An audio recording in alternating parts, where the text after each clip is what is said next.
আমার মালিক দরজা জানালা আটকাইয়াও যদি কেউ কিছু করে কেউ দেখে না, আমার মালিক দেখতেছেন। ও কলিজার যুবক, রাতের বেলা দরজা জানালা বন্ধ করিয়া যে মোবাইলে গুনার কাজ করো, কেউ দেখে না, কে দেখেন? আমার মাওলারে ফাঁকি দিতে পারবি না। ওই মাওলার হাতে কিন্তু ধরা এক সময় পড়বি, পালাতে পারবি না। নমরুদ পালাতে পারে নাই, ফেরাউন পালাতে পারে নাই, তুই কই পালাবি রে বাবা? এখনো সময় আছে, তওবা করিয়া ফিরিয়া যাও। এখনো সময় আছে, তওবা করো, আল্লাহকে ডাকো আর বলো, হে মালিক, জীবনে গুনাহ কম করি নাই, হাতের গুনাহ, চোখের গুনাহ, পায়ের গুনাহ, অন্তরের কল্পনার গুনাহ, আজকে থেকে তওবা করে নাও রে বাবা। আল্লাহর কোরআনটা মিথ্যা মনে করিও না, নবীর কথা মিথ্যা মনে করিও না রে বাবা। ও দুনিয়ার মুসলমান, লক্ষ লক্ষ নবীরা মিথ্যাবাদী হতে পারেন না, লক্ষ লক্ষ সাহাবায়ে কেরাম মিথ্যা কথা বলতে পারেন না। এক দুইজনে মিথ্যা বললে বোঝা যায়, মানা যায়। লক্ষ লক্ষ তাবিনরা মিথ্যা বলতে পারেন না, লক্ষ লক্ষ তাবিনরা আল্লাহ সম্পর্কে, জান্নাত জাহান্নাম সম্পর্কে মিথ্যা বলতে পারেন না। কোটি কোটি কোটি ওলামায়ে কেরাম মিথ্যা বলতে পারেন না। সব কান্না কান্না পাও ধরে ধরে ধরে ধরে বুঝায় গেলেন, ওরে আমার নবীজির কোনো গুনাহ নাই। সেই নবীও চোখের পানি ছেড়ে কাঁদেন, হাসরের ময়দানে আমার উম্মতের কি উপায় হবে? জান্নাতের টিকিট পাইয়া এরপর আবু বকর নামাজে দাঁড়ায় সারা রাত কাঁদলেন। ও আবু বকর কাঁদেন কেন? বলে আল্লাহর আদালতে কেমনে দাঁড়ায় জবাব দিব। ওমরে ফারুক জান্নাতের টিকিট পেয়ে জীবন ভর কান্না করলেন, জাহান্নামের আযাব কেমনে সহ্য করব। ও পর্দার আড়ালের আম্মা জান, আপনার মতো কত মা 5 ওয়াক্ত নামাজ পড়ে, স্বামীর মাল হেফাজত করে, সন্তানগুলো আদর্শওয়ালা বানানোর চেষ্টা করে, আপনারা কেন পারবেন না রে মা? আসিয়াকে ফেরাউন ধমক দেয়, আসিয়া মাথা বাঁকা করে না, বলে ফেরাউন আমার মরণ যদি হয় আমি আমার মাওলারে আর ছাড়ব না। আমি মজা পেয়ে গেছি, আমার আসল মালিকের আমি খুঁজে পেয়েছি। ফেরাউন বলে আসিয়া রেডি হও, তোমার জন্য শাস্তি, তোমার শেষ পরিণাম ফাঁসি দেওয়া হবে। আসিয়া কয় দাও। ফেরাউন এখন অত্যাচার শুরু করলো, টাইম মতো খানা দেয় না, হাত পা বেঁধে রাখে, কষ্ট আর কষ্ট, ঘুমানোর জায়গা দেয় না। এইভাবে করে করে এক সময় ফাঁসির ঘোষণা দিয়ে দিল। হাজারো মানুষ রেডি হয়ে গেল দেখতে আসিয়ার ফাঁসি হবে। ফেরাউন খোদার স্ত্রী আসিয়াকে যখন শুলিবিদ্ধ করানোর জন্য সব রেডি, আসিয়াকে ফাঁসির মঞ্চে নিয়ে যাবে। আসিয়া কান্না করে আর মালিকের কয়, মালিক ধৈর্য যেন হারায় না যায়, এই ভয়ে যেন তোমাকে ভুলিয়া না যাই। হঠাৎ দেখে মূসা নবী হাঁটিয়া যায়। ও নবী মূসা, আপনি জানেননি আমি আসিয়ার কি হালাত? বলে হ্যাঁ শুনছি, তোমার ফাঁসি হয়ে যাবে। বলে আমি তো চলিয়া যাব, দোয়া করবেন, তবে একটু আমারে বলবেননি? আপনি তো আল্লাহর সাথে ফাঁকে ফাঁকে কথা বলেন, একটু বলেন আমার আল্লাহ আমি আসিয়ার উপরে এখন কেমন অবস্থানে আছে। আল্লাহর নবী মূসা কয়, রে আসিয়া, আল্লাহ তোমার উপরে সব সময়ের জন্য রাজি আর খুশি হয়ে গেছে। আসিয়া এই কথা শুই না আসমানে 2টা হাত উঠাইয়া কান্না শুরু করলেন। ক্বালাত রব্বি ইবনিলি ইনদাকা বাইতান ফিল জান্নাহ ওয়া নাজ্জিনি মিন ফিরআউনা ওয়া আমালিহি ওয়া নাজ্জিনি মিনাল কওমিজ জালিমিন। আসিয়া ডাক দিয়া কয়, আমার মালিক, এত বড় এক দেশের খোদা দাবিদার ফেরাউনের স্ত্রী হইয়াও তোমার মোহাব্বতের কারণে আজ আমার আরামের জায়গাও দিল না, খানা বন্ধ করে দিল, ঘুমের জায়গা বন্ধ করে দিল। ও আল্লাহ, দুঃখ নাই, তোমার মায়া আর মোহাব্বতের কারণে দুনিয়ায় কষ্ট, তবে তোমার কাছে আমার দিলের তামান্না রে আল্লাহ, তোমার কাছে একটা জান্নাতে আমার ঘর বানাইয়া দাও। ও আল্লাহ, দুনিয়ার আমের ঘর পাই নাই, তোমার পার্শ্বে জান্নাতে একটা ঘর বানাইয়া দিও। ক্বালাত রব্বি ইবনি লি ইনদাকা বাইতান ফিল জান্নাহ, কোরআনের আয়াত। আল্লাহ তাআলা আসিয়ার কলবের চক্ষু খুলিয়া দিলেন, আসিয়ার কান্না বন্ধ, এখন ফাঁসির মঞ্চে যাবে। আসিয়া মুস্কি মুস্কি হাসা শুরু করলেন। ফেরাউন ডাক দিয়া কয়, রে আসিয়া, এখন তোমার ফাঁসি হবে, বিপদ, তুমি এখন কান্না বন্ধ করে হাসো কেন? আসিয়া ডাক দিয়া কয়, রে ফেরাউন, জানো না আমার কলবের চোখ আমার আল্লাহ খুলিয়া দিছেন, আমি কান্না করে মাওলার কাছে যা চাইছি আমি এখন তাকাইয়া সব নিজে দেখতে আসি, আমার কলবের চক্ষু দিয়া তাকাইয়া দেখতেছি ও আসমানের দিকে আমার জান্নাতের সেই ঘর,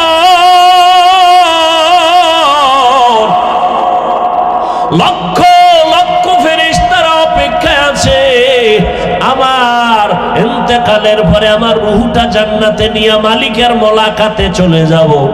আমি এখন বড় খুশি, এ দুনিয়া আমার কাছে মোটেও দাম নাই, আমারে ফাঁসি দাও, আমি জান্নাতের মধ্যে চলে যাব। লক্ষ লক্ষ ফেরেশতা আমি দেখতেছি আমার অপেক্ষায় তারা আছে, আমারে ফাঁসি দিয়ে দাও। ও পর্দার আড়ালের আম্মা জান, আপনারাও তো মা, সাহাবায়ে কেরামদের মা যারা ছিলেন তারাও তো মা, আপনারাও তো মা, হাফেজে কোরআনদের মা যারা তারাও তো মা। আরে আম্মা জান, এখন থেকে তওবা করে দুই ফোঁটা চোখের পানি ছেড়ে কাঁদেন। মরিয়া গেল তো কেউ নামও নিবে না, তবে ভালো একটা সন্তান যদি রাখিয়া যান, ওই সন্তানের কারণে সবাই দোয়া করবে, আপনি মা কবরে দোয়া পাবেন। ও যুবক বাবারা, এই ময়দানে জানি না কে আসো, মা হারা বাবা হারা অসহায়, ওই মা বাবা কবর থেকে দোয়ার অপেক্ষায়, ওই মা বাবার দোয়া নিয়ে সামনে আগাইও। মা বাবার দোয়া ছাড়াই চেয়ারে বসতে পারি নাই, ওই মা বাবার চোখের পানি আর দোয়া ছাড়া বাবা তুমি টাকার মালিক, বাড়ির গাড়ির মালিক হতে পারো নাই। কত মা বাবা জীবনভর কষ্ট করে গেলেন, মাঝে মাঝে বাবার মনে চাইতো ইলিশ মাছ দিয়া খানা খাবে, কিন্তু কেনার মতো টাকা হাতের মধ্যে ছিল না। মায়ের মনে চাইতো বেদানা ফল খাবে, টাকা ছিল না। আজকে সন্তান তোমার ঘরে ফল আর ফ্রিজ ভরা মাছ, তোমার ঘরে ফল পচিয়া যায়, খাওয়ার মানুষ নাই, মাছের অভাব নাই, কিন্তু কি লাভ হবে? যেই বাবা খাওয়ার আফসোস নিয়ে আজকে সাদা কাপড়ের প্যাকেট হইয়া কবরে পড়ে আছে, ওই বাবারে তো খাওয়াইতে পারলা না, ওই মাকে খাওয়াইতে পারলা না রে বাবা। ওই মা বাবার জন্য একটু চোখের পানি সারিয়া দাও। যেই মা বাবা তোমার আমার জন্য কত রাত কান্না করে কাটাইলেন আর দোয়া করলেন, তুমি এত নিষ্ঠুর কেন? ওই মা বাবার জন্য কি এক ফোঁটা চোখের পানি ফেলতে পারবা না রে বাবা? ও সন্তানেরা, এত নিষ্ঠুর কেন হয়েছো? ওই মা বাবার দোয়া নাও। যার মা বাবা দুনিয়ায় নাই, কবরের কিনারায় যাইয়া দোয়া করিও। ঈদের দিন সবাই আনন্দে বাড়ি যায়, একটা আল্লাহর বান্দা কবরের কিনারায় ঈদের নামাজের পরে দাঁড়ায়া কান্না করে, ও বাবা আজকে আনন্দের ঈদের বাদ দিয়া কাঁদো কেন? বলে গত ঈদের সময় আমি ঈদের নামাজে যখন রওনা হয়ে গেলাম, আম্মা জান আমার মাথায় হাত দিয়া দোয়া করিয়াছিলেন, আমার বাবারে নিয়ে ঈদগায় আমি যায় নামাজের পাশে দাঁড় করাইয়া নামাজ পড়েছিলাম। আজকে যখন আমি ঈদের নামাজের জন্য ঘর থেকে বের হইতেছি, হঠাৎ আমি তাকায় দেখি মায়ের বিছানাটা খালি, আমার মা নাই। আমার বাবার বিছানাটা খালি, আমার বাবাই নাই। আমার মাথায় হাতকে বুলাইয়া দোয়া করবে। আমার বাবার যায় নামাজ আমার পাশে, কই আমার বাবাই তো আজকে নামাজে দাঁড়াইতে পারলো না। ও নিষ্ঠুর সন্তান, ওই মা বাবাকে হারাইয়া যারা এতিম, তোমরা তো একটু নজর করো। আমার মায়ার নবীও বড় এতিম। ওই মা বাবার কথা ভুলিয়া তোমরা কোথায় চলছো? আল্লাহর কাছে কান্নাকাটি করো, দোয়া করো। আর যার মা বাবা এখনো বেঁচে আছে, পারলে ঘরে গিয়া মাকে বলিও, দয়ার মা, মাথায় হাত দিয়ে একটু দোয়া করিয়া দাও। তোমার দোয়া ছাড়া আমি আগাইতে পারবো না রে মা। তোমার দোয়ার কারণে আজ আমি সম্মানের চেয়ারে বসছি। তোমার দোয়া চোখের পানির কারণে আজ আমার এত সম্মান। তোমার দোয়া চোখের পানির কারণে আজ আমি টাকার মালিক, বাড়ি গাড়ির মালিক। মা, আমি কত সময় তোমার সাথে খারাপ ব্যবহার করেছি।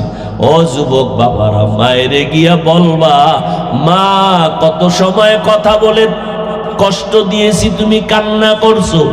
আজকে ওয়াজের প্যান্ডেল থেকে আসছি তওবা করে, আর কষ্ট তোমাদের দিব না। তুমি আমার একটু দোয়া করিয়া দেও।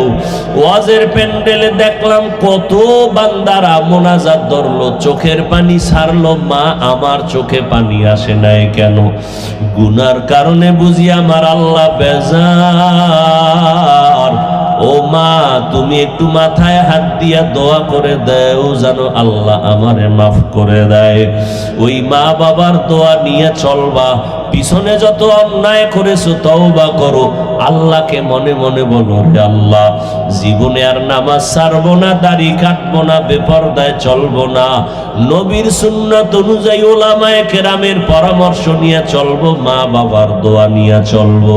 তওবা করার মতো যদি নিয়ত হয়, মুনাফিকি না থাকে, খাঁটি তওবার নিয়তে দুটো হাত আমার আল্লাহকে দেখায় দাও।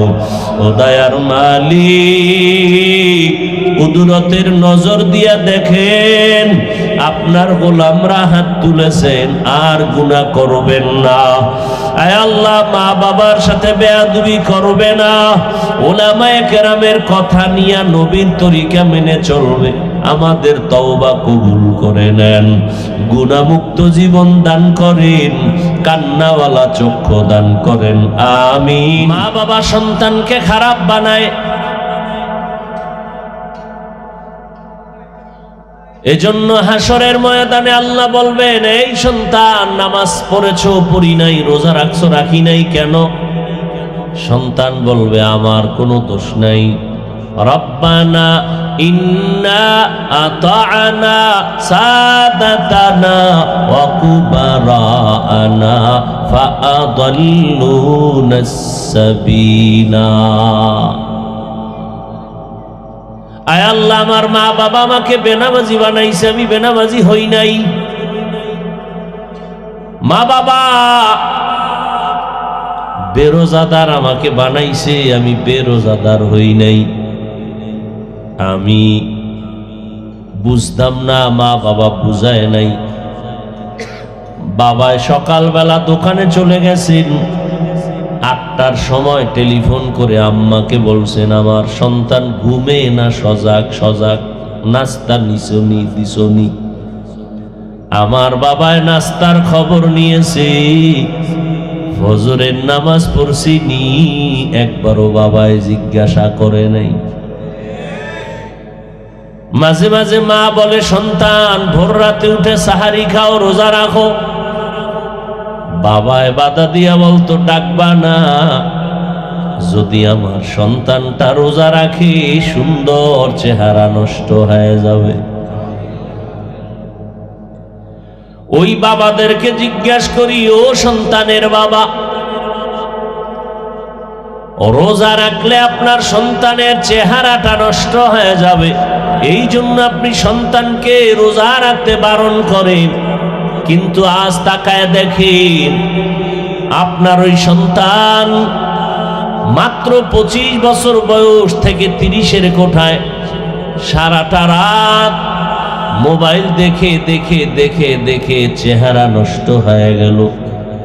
চেহারার মধ্যে কোনো আকর্ষণ নাই, চেহারার মধ্যে কোনো বরকত নাই, উজ্জ্বলতা নাই, নূর নাই। এইবার বাবা জবাব দেও, তোমার সন্তানের চেহারা নষ্ট হয়ে গেল, ভালো করবা কোন মেডিসিন দিয়া? আমার মাওলায় চাইলে সব হয়, বান্দা চাইলে কিছুই হয় না।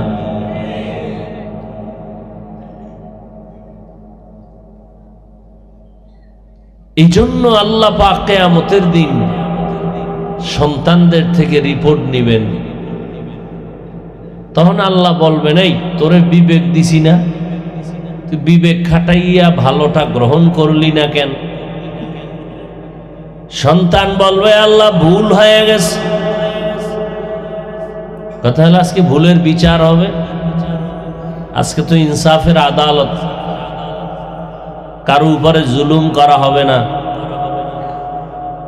পশুর জান্নাত নাই, জাহান্নাম নাই, তারপরও ওকে আমি হাসরের ময়দানে উঠায় ইনসাফের বিচার করব। আল ইয়াউমা তুজজা কুল্লু নাফসিন বিমা কাসাবাত লা যুলমাল ইয়াউম ইন্নাল্লাহা সারিউল হিসাব।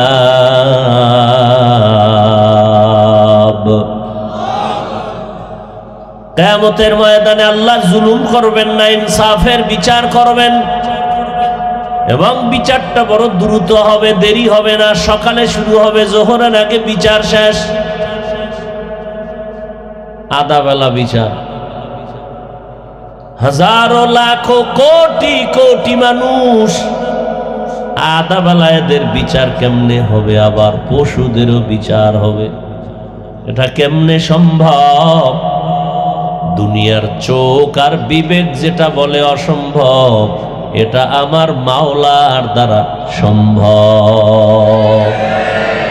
কাদের কুদরত দারি বরকামাল আনতা রব্বি আনতা হাসবি জুল জালাল।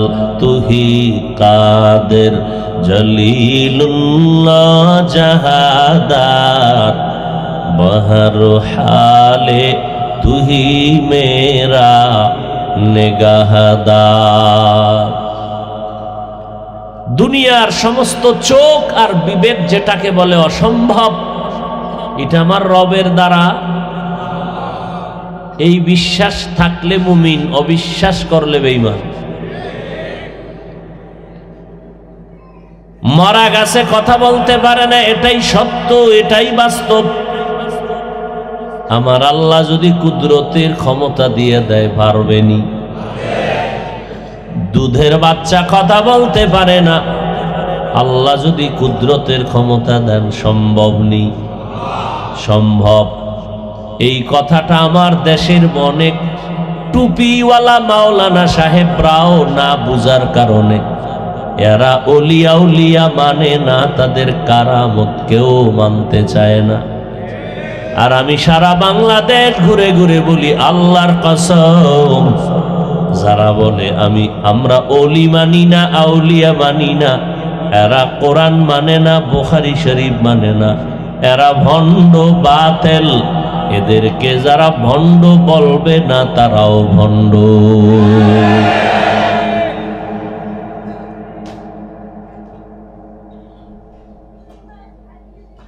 আল্লাহ পাক রব্বুল আলামিন মানুষকে সৃষ্টির শ্রেষ্ঠ মর্যাদা দান করেছেন।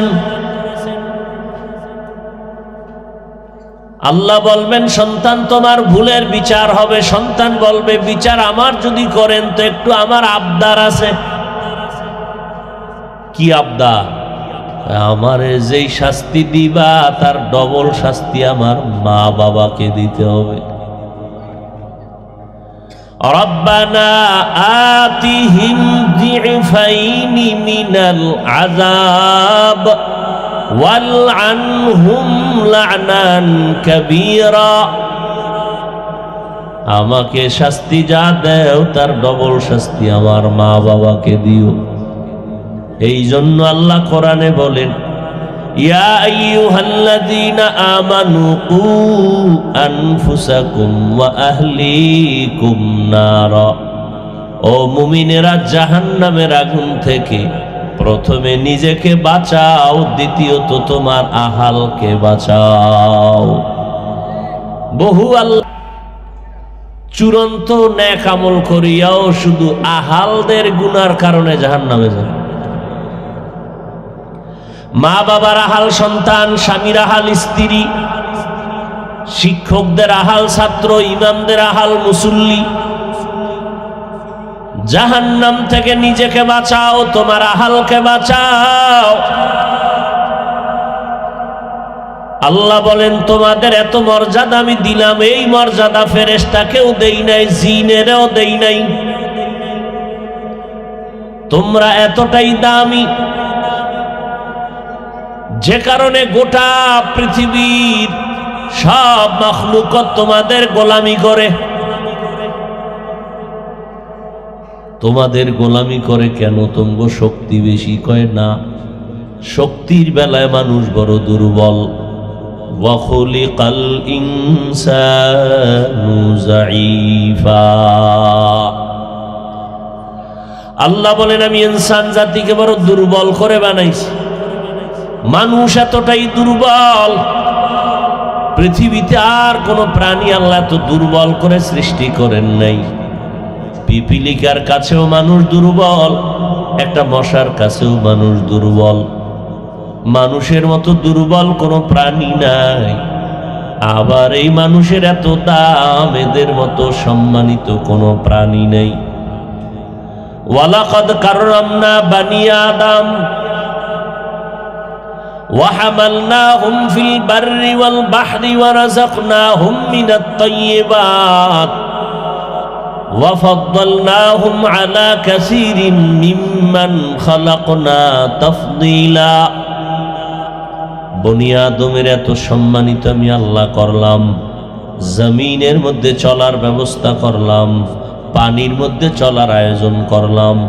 যেই লোহা পানির মধ্যে ডুবে যায়, ওই লোহা দিয়ে আমি আল্লাহ পানিতে ভাসাইয়া মানুষের চলাচলের ব্যবস্থা আমি করে দিলাম। মানুষের মেধা দিয়া লোহার স্টিমার চলে,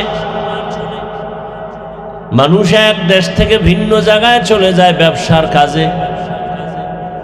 আবার আল্লাহ বলেন, আমি গর্তের পিপিলিকারও খানা দেই, রাস্তার কুকুরকেও খানা দেই, জঙ্গলের হাজারো প্রাণীরে খানা দেই, সমুদ্রের শত কোটি মাছেরও খানা দেই।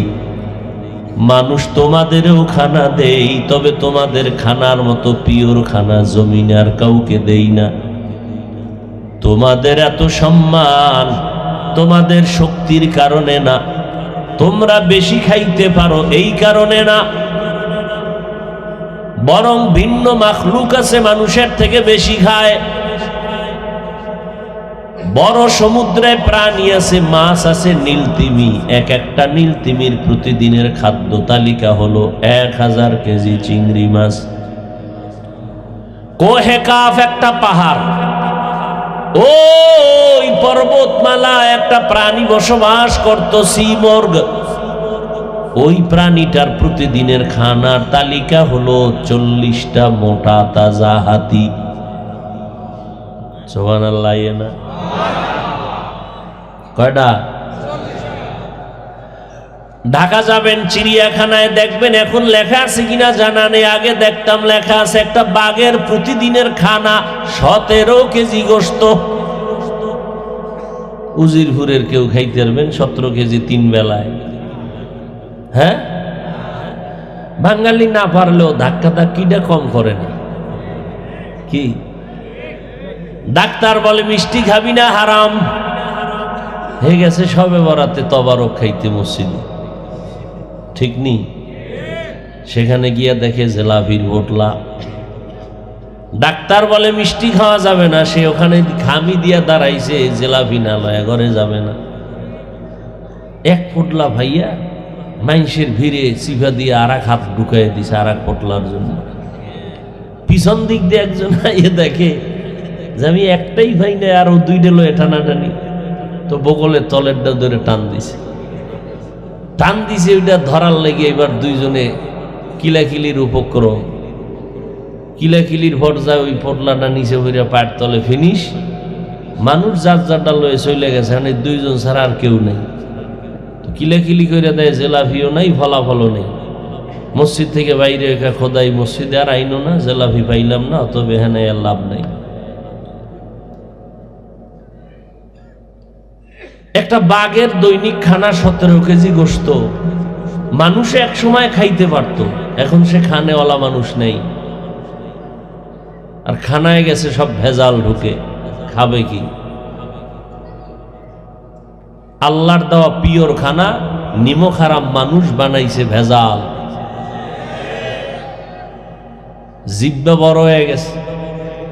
আল্লাহ ফল দিছে, কয়েকটু ধৈর্য ধর, আমি পাকায়া দিব, ভিটামিন যুক্ত না। 1 মাস আগে এটার কাটতে হইব, এটারে আমরা প্রসেসিং করে এটারে পাকায়া খাইতে হইব। এই চালাকি করার কারণে ভিটামিন বাদ দিয়ে এখন ফল হইছে বিষ। মাছের মধ্যে ভেজাল, সব জায়গায় ভেজাল। ভেজাল ছাড়া কোনো কিছুই নেই। পুরো মানুষটা ভেজাল মানুষ হয়ে গেছে। তাহলে খানার দিক থেকেও আমরা দুর্বল, মেধার দিক থেকেও আমরা দুর্বল। ইঞ্জিনিয়ারিং পাশ করে সুন্দর এক বিল্ডিং বানাইলো, আর এক ইঞ্জিনিয়ার আয়া বলে তোমার থিওরি ভুল, আঁকা বাঁকা। কয় টন রড দিয়েছো তুমি মূল স্ট্রাকচারের ভেতরে? কয় এত টন। কয় হবে না। গ্যারান্টি কত? কয় 100 বছর। ইঞ্জিনিয়ার বলে এতদিন থাকা যাবে না, আগে আগে বের হয়ে যায়, না জানি কখন পরে ভেঙ্গে যায়। ঝুঁকি, ভূমিকম্পে ঝুঁকি যুক্ত হয়ে গেল। আর দুনিয়ার ভিন্ন মাখলুক তাকায় দেখো কত সুন্দর ইঞ্জিনিয়ার, মেধাওয়ালা, কোনো ভুল নাই। মৌমাছির দিকে তাকাও, সুন্দর মধুর বাসা বাঁধায় গাছের ডালে। এক একটা বাসার ভিতরে 20 কেজি 30 কেজি মধু থাকে। মধুর বোতলের মুখগুলো খোলা, নিচের দিকে 1 ফোঁটা মধু গড়ায় নিচে পড়ে না। ওদের বিল্ডিং এত সুন্দর, রুমগুলো সুন্দর, আঁকা বাঁকা নাই, সুতা সমান। রুমগুলো সব বাঁকা, সুতা টান দিয়ে দেখবেন তেরামেরা হয়ে গেছে। মৌমাছি বেডরুম বানাইলো গো, বাথরুম আলাদা, ড্রয়িং আলাদা, ডাইনিং আলাদা। এত সুন্দর বিল্ডিং বানাইছে, বানানোর মধ্যে কোনো ঝামেলা নাই, ভেজাল নাই, কোনো আঁকা বাঁকা নাই, কোনো ভুল নাই। আমাদের মেধার ভেতরে ভুল। আগের বিজ্ঞানীরা গবেষণা করছে মেধা দিয়া, গবেষণা করে বলছে জমিন থেকে 13 লক্ষ গুণ বড় সূর্য, 9 কোটি 30 লক্ষ মাইল উপরে সূর্য। এখন বিজ্ঞানীরা কয় তাদের থিওরি ভুল। কয়েক বছর আগে ঘোষণা হয়ে গেছিল মে মাসের 7 তারিখে কিয়ামত হবে। মনে আছে নি? মে মাসের 7 তারিখ কিয়ামত। ওদিন কোনো কিয়ামত হয়েছিল না। মানুষের মেধায় ভুল, মানুষের চোখের দেখায় ভুল।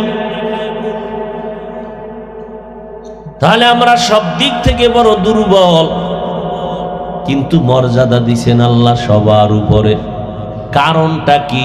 খানার বেলায় আমরা দুর্বল, মেধার বেলায় দুর্বল, ঘুমের বেলায় দুর্বল, হাঁটার বেলায় দুর্বল, সব দিক থেকে আমরা দুর্বল। অর্থের বেলায় আমরা দুর্বল। উজিরপুর থানায় একজন ধনী মানুষ আছে, টাকার বাহাদুরি করে আর বিড়ি টানে। আছে না নাই? কথার কথা আবার পেছ লাগাই না। উনি মনে করছে ওনার মতো বড় লোক কেউ নাই, কিন্তু বরিশাল জেলায় গিয়ে দেখে তার থেকে আর একজন বড় লোক, সে সিগারেট টানে, ভিআইপি। বরিশালওয়ালার সামনে গিয়ে দেখে ঢাকা জেলার বড় লোক আরো ভিআইপি মদের বোতল টানে। ঢাকার কোটিপতি ভারতের টাকাওয়ালার কাছে দুর্বল, সে আরো কিছু টানে। ভারতওয়ালা রাশিয়া আমেরিকার কাছে দুর্বল, আমেরিকা রাশিয়ার টাকাওয়ালা কোটিপতিরা সব দুনিয়ার ধনীরা আমার আল্লাহর কাছে দুর্বল।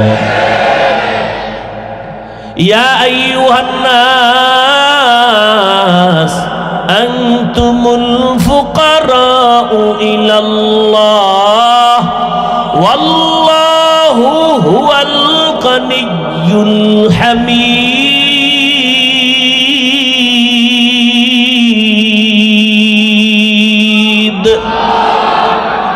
गर तवक्कुल मी कुनी हर सुबह शाम मेरा सानद रिज़्क़े तू अज़ला मकाम जुज़्बा हक़ छी जे मखा अज इंसोजा फज़ले उआमस्ते दर जुमला जहा।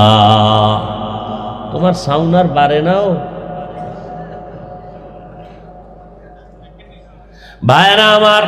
অনেক সময় মেশিন ভালো, সব ভালো, সেটিং এর কারণে ঝামেলা হয়ে যায়। সেটিং উল্টা পাল্টা হইলে ভলিউম বাড়াইলে আওয়াজ দিবে। এই জন্য আলাদা একটা প্রতিষ্ঠান খোলা দরকার, মাইক কেমনে চালাইবে।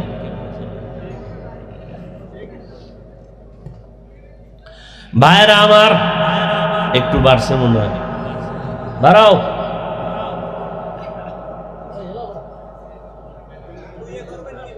আল্লাহ তাআলা বলেন, এই দুনিয়ার মানুষ তোমরা সবাই ফকির, ধনীকে আর আস্তে করে বলেন। আস্তে কইলাম পর জোরে কইলেন কেন? হুজুর গো একটু উল্টা চলাই, এটা একটা ট্রেডিশন হয়ে গেছে, হুজুরদের উল্টা চলতি হইল। এটা মানুষের মধ্যে একটা বদ অভ্যাস। আল্লাহ এর থেকে গোটা উম্মাহকে হেফাজত করেন।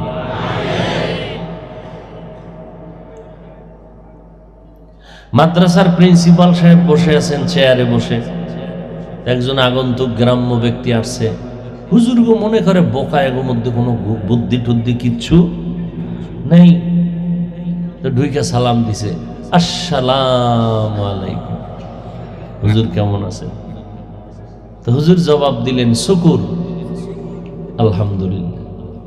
আপনি শুকুর না বলে শুকুর বললেন কেন? কয় আমার কপাল খারাপ, আপনার ডাও খারাপ।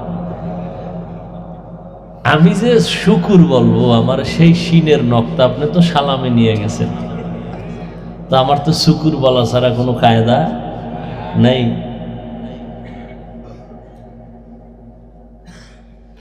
আল্লাহ, মানুষের এত সম্মান কেন? খানার বেলায় আমরা দুর্বল, মেধার বেলায় আমরা দুর্বল, তো সম্মানটা কেন? মানুষ 24 ঘন্টা আল্লাহর জিকির করে, এই জন্য কয় না না, অল টাইম আল্লাহর গুণগান গায় ফেরেশতারা, যারা একটা গুনাহ করে না। গুনাহ করবে দূরের কথা, ফেরেশতারা গুনাহ চিনেই না। মানুষও যদি 24 ঘন্টা আল্লাহর গুণগান গায়, তো ফেরেশতার সমান হবে, উপরে উঠবে কেমন? ফেরেশতাও অল টাইম আল্লাহর গুণগান গায়, মানুষও যদি গায় তাহলে ফেরেশতার সমান হইল মাত্র, উপরে উঠলো কেমনে? কথা হলে মানুষের মধ্যে আর একটা আলাদা মেডিসিন আছে যেটা ফেরেশতার ভেতরে নাই। বলে সেটা কি? কয় আল্লাহর হুকুম মানা এবং বিরোধিতা করার মতো একটা মন তার মধ্যে আছে, গুনাহ করার আকর্ষণ। গুনাহ করার আকর্ষণ এটা ফেরেশতার মধ্যে নাই, মানুষের মধ্যে আল্লাহ দিছেন। কত গুনাহ করার আকর্ষণ তো একটা কুত্তার মধ্যেও আছে, গরুর মধ্যেও আছে। তাহলে মানুষের মধ্যে থাকার দ্বারা তো সে পশুর লাইনে গেল। কয় না, মানুষের মধ্যে একটু আলাদা আছে। পশু গুনার মজা বুঝে, সাজা বুঝে না। আর মানুষের মধ্যে আল্লাহ এমন একটা গুণ দান করেছেন, ফাআলহামাহা ফুজুরাহা ওয়া তাকওয়াহা। মানুষ গুনার মজাও বুঝে, সাজাও বুঝে। যেই মানুষটা গুনার মজা পাইয়া সাজার ভয় গুনার মজা ত্যাগ করবে, আল্লাহ বলেন এই বান্দার মর্যাদা ফেরেশতার উপরে হয়ে যাবে।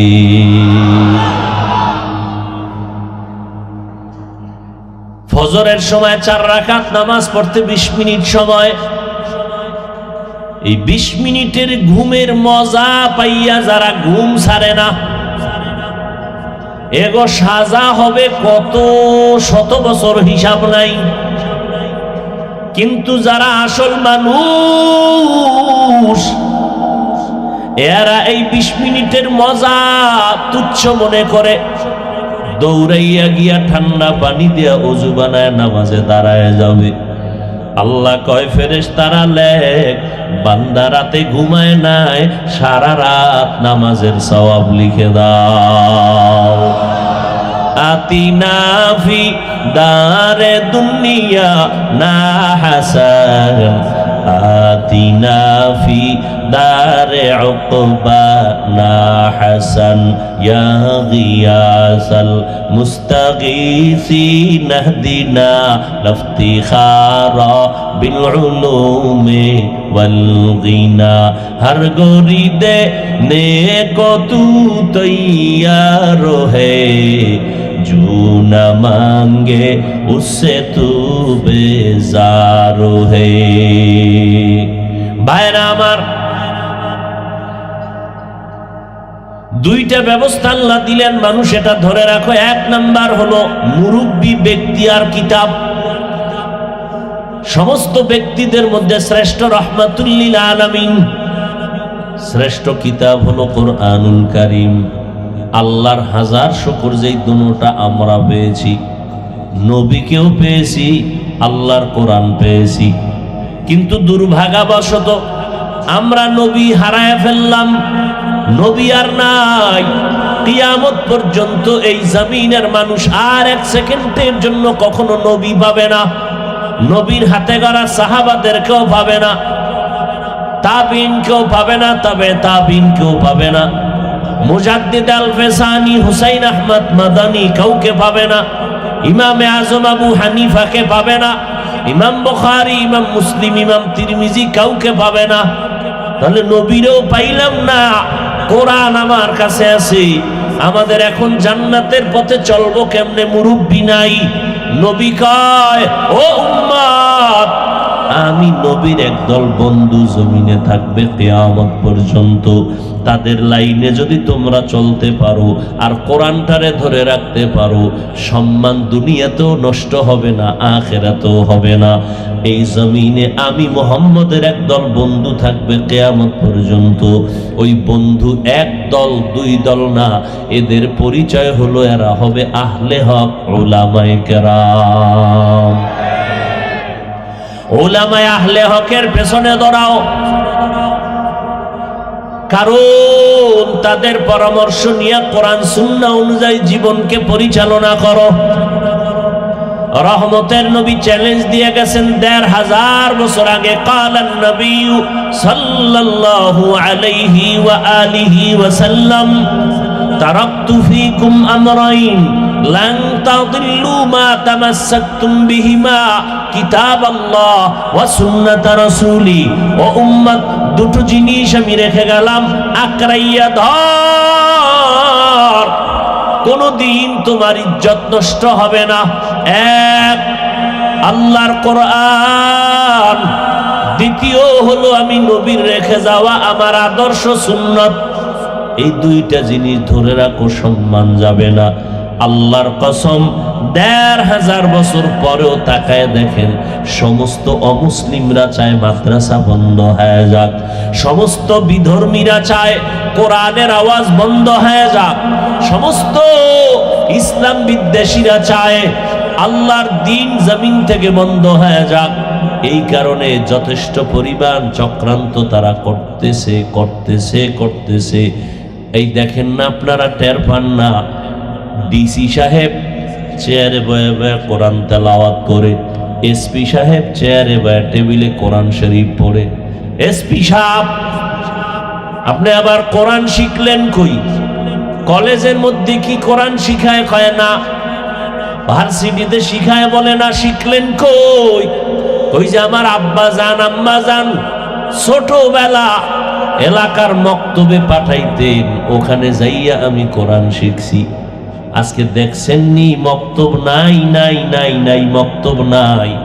এই সোনার বাংলায় দাঁড়ায় কোনো বেঈমান বলে নাই মক্তব বন্ধ করে দাও, বরং এমন অপকৌশল তারা চক্রান্ত করেছে, বন্ধ করে দাও বলা লাগে নাই, অটোমেটিক মক্তব বন্ধ হয়ে গেছে। ফজরের আজান দিতে আম্মা জান মুয়াজ্জিন যেই সময় আজান দেওয়ার জন্য ফজরে উঠে, ওই সময় আম্মা জানও সজাগ হয় বাচ্চাকে স্কুলে পাঠাবার জন্য। মক্তব বন্ধ করে দাও বলা লাগে না, অটো বন্ধ হয়ে গেছে। এরে আল্লাহর গোলাম, সারা দুনিয়ার বিধর্মী চায় কোরআনের আওয়াজ বন্ধ হয়ে যাক। আমার এর মধ্যে কিন্তু কিছু কিছু মুনাফিক নামদারি মুসলমানেরাও তলে তলে বেঈমানের সাথে তাল মিলায় কয় ঠিকই মাদ্রাসা বন্ধ হয়ে যাক। এত ওয়াজ মাহফিল দিয়া হবে কি? এত মাদ্রাসা দিয়া লাভ কি? এত বক্তা দিয়া বয়ান করায় লাভ কি? বলে না বলে না? ওই গাদ্দার নেমখারাম মুসলমান কোনদিন বলে না এত যাত্রা গান দিয়া লাভ কি, সিনেমা দিয়া লাভ কি? ওই গাদ্দার মুসলমান বলে এত ওয়াজ মাহফিল দিয়া লাভ কি, হুজুরদের স্লোগান আর চিল্লাইয়া লাভ কি? ওই গাদ্দারের কানে ধইরা জিজ্ঞাসা করা দরকার, রে গাদ্দার মুনাফিক, তুই কি তাকাইয়া দেখো না মুসলমানের জবানের আওয়াজের কারণে বেশ্যা তাসলিমা বাংলায় থাকতে পারে নাই? মুসলমানের আওয়াজের কারণে আজও নাস্তিকরা মাথা উঁচু করতে পারে না। মাঝে মাঝে সাপের মতো একটু ফোঁস করে দেখে মুসলমান সজাগ না ঘুমায়। কারণ বড় বড় বড় বড়রা তো মরে গেল, শাইখুল হাদিস আল্লামা আজিজুল হক নাই, নাস্তিকরা খুশি। চরমনের সৈয়দ ফজলুল করিম রহমতুল্লাহ আলাইহি নাই, নাস্তিকরা খুশি। মুফতি ফজলুল হক আমিনী রহমতুল্লাহ আলাইহি নাই, হাফিজি হুজুর নাই, পীরজি হুজুর নাই, শামসুল হক ফরিদপুরি রহমতুল্লাহ আলাইহি নাই, বড় কাটারার হযরত নাই, পীরজি হুজুর রহমতুল্লাহ আলাইহি নাই, বড় বড় বড় বড় আল্লাহওয়ালা। এই ইদানিংকালে আমাদের আহমদ শফি হাটহাজারীর মুহতামিম নাই রহমতুল্লাহ আলাইহি, জুনায়েদ বাবু নগরী নাই। এক এক করে সব বিদায় বিদায়। মনে করছে এখন বুঝি আমগো খেলাটা ময়দানে খেলা যায়, মুসলমানের বিরুদ্ধে একটু আন্দোলন করা যায়, আমগো মজাটা অনুভব করা যাবে। কিন্তু একটু টোপ দিয়া দেখে মুসলমানের মুরব্বীরা মরে গেলে তাদের বাচ্চাগুলো কেউ ঘুমায় না, সব সজাগ হয়ে আছে। যদি একটু আওয়াজ দেয় মুরব্বীরা হুকুম দেয়, এই জমিন থেকে ভণ্ড নাস্তিক বাতিলদের সাইজ করতে আমাদের মুসলমানের একদিনের বেশি লাগবে না। আমরা গালি শুনি, গালি দেই না, কারণ রসুলের আদর্শে গালি দেওয়ার অনুমতি নাই। আমরা তো ওই রসুলের আদর্শ লালন করি যেই রসুল আমার জিন্দেগিতে একটা মিথ্যা কথা ভুলেও বলেন নাই। আমরা তো ওই রসুলের আদর্শ লালন করি যেই রহমতের নবী আমার মক্কা নগরীতে আসলেন এমন একটা সময়, যেই সময় মক্কার মানুষ ছিল চরিত্রহীন, লম্পট, এতটাই খারাপ, সারা দুনিয়াতে এই খারাপের মতো আর কোনো খারাপ মানুষ নাই। বলে কেমন খারাপ? পৃথিবীতে একটা দামি ঘর বাইতুল্লাহ, আল্লাহ জমিনটা বানাইয়া প্রথম একটা ঘর বানাইলেন, নাম কি? বাইতুল্লাহ। আল্লাহ প্রথম একটা ঘর বানাইলেন, জমিনটা বানায় ঘরটা বানাইলেন, জমিন এখন পুরা খালি। জমিনের উপরে আছে কি? একটা ঘর। বাইতুল্লাহ কোথায়? বলে বাক্কা নগরীর মধ্যে। যেই সময়ের বাক্কা, এখন হলো তার নাম মক্কা। ইন্না আউয়ালা বাইতি উযিআ লিন-নাসি লাল্লাযী বিবাক্কাতা মুবারাকাও ওয়া হুদা মুবারাকাও ওয়া হুদাল লিল আলামিন।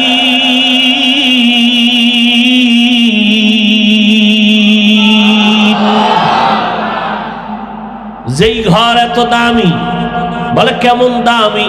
বলে যদি তাকাইয়া তাকাইয়া শুধু বাইতুল্লাহ দেখো, কিছু না পড়ো, যতক্ষণ তাকায় থাকবা ততক্ষণ আমল নামায় সওয়াব। বাইতুল্লাহ এমন দামি একটা ঘর, ইবাদতের ঘর। জমিন বানাইয়া আল্লাহ প্রথম যেই ঘর বানাইলেন, এটা ইবাদতের ঘর, হেদায়েতের ঘর। তো বসবাসের ঘর আল্লাহ বানান নাই কেন? দুনিয়ার চিফ গেস্ট হবে মানুষ, দুনিয়ার প্রধান মানুষ। চিফ গেস্ট যিনি হবেন মানুষ, যারা প্রধান মেহমান, কি যেখানে আসেন সেখানে কি আজীবন থাকেননি? প্রধান মেহমান চিফ গেস্ট যিনি হবেন, সে জরুরত সারিয়া চলে যাবেন। জমিনের মধ্যে চিফ গেস্ট হবে মানুষ, অল্প সময়ের জন্য আসবেন, জরুরত সেরে চলে যাবেন। জরুরত কি? বলে জান্নাতের টিকিটটা ওপেন করবে, ওকে করবে। বলে কেমনে? কয় ইবাদতের মাধ্যমে। ইবাদতের জন্য মানুষ দুনিয়াতে আসবে, এ কারণে আল্লাহ ইবাদতের ঘর আগে বানাইছেন। তো বসবাস করবে কই? দুনিয়া বসবাসের জায়গা না, দুনিয়াটা এটা বসবাসের ঘর না, কারণ এটা হলো ইবাদতের জায়গা। জরুরত সাইরা তুমি চলে যাও, দুনিয়ায় করবা মানুষ ইবাদত, তোমার বসবাসের জন্য আল্লাহ বানায় রাখছেন শান্তির চিরস্থায়ী ঠিকানা জান্নাত। দুনিয়াটা ইবাদত খানা, এটা ঘুমানোর জায়গা না। মসজিদে গিয়া কি কেউ নামাজ বাদ দিয়ে ঘুমায়? না, ইবাদত খানায় জমিন, ইবাদত করার জন্য ইবাদতের ঘর আল্লাহ বানাইছেন। দুনিয়াটা থাকার জায়গা না। নবী বলেন, ক্বালান নবী সাল্লাল্লাহু আলাইহি ওয়া আলিহি ওয়া সাল্লাম, কুন ফিদ দুনিয়া কান্নাকা গরীবুন আও আবিরু সাবিল। দুনিয়াতে মুসাফিরের মতো চলো, দুনিয়ার কোনো দাম নাই। ক্বালান নবী সাল্লাল্লাহু আলাইহি ওয়া আলিহি ওয়া সাল্লাম, হুব্বুদ দুনিয়া রাসু কুল্লি খাতিয়া। দুনিয়ার ভালোবাসা মোহাব্বত সব ক্ষতির কারণ। ক্বালান নবী সাল্লাল্লাহু আলাইহি ওয়া আলিহি ওয়া সাল্লাম, মান আহাব্বা দুনিয়াহু আযাররা বিআখিরাতিহি ওয়া মান আহাব্বা আখিরাতাহু আযাররা বিদুনিয়া ফাআসিরু মা ইয়াবকা আলা মা ইয়াফনা। নবী বলেন, দুনিয়ার মায়া যারা অন্তরে জমা করেছো, আখিরাত বরবাদ করে ফেলেছো। যারা আখিরাতের মায়া অন্তরে জমা করেছো, দুনিয়া বরবাদ। নবী বলেন, দুনিয়ার মায়া ত্যাগ করো, আখিরাতের মায়া অন্তরে জমা করো।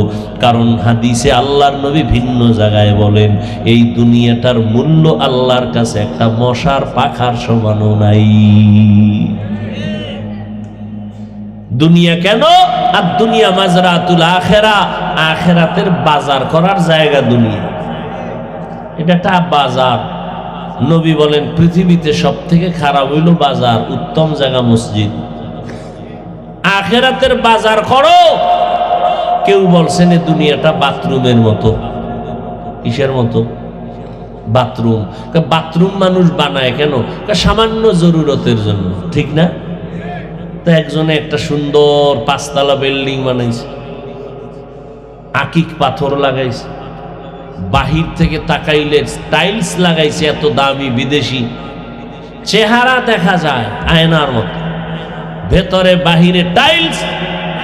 এত সুন্দর 5 তলা বিল্ডিং, বাড়ির সামনে সাইনবোর্ড লাগাইছে, ভাড়া হবে ফ্ল্যাট, টুলেট লাগাই দিছে।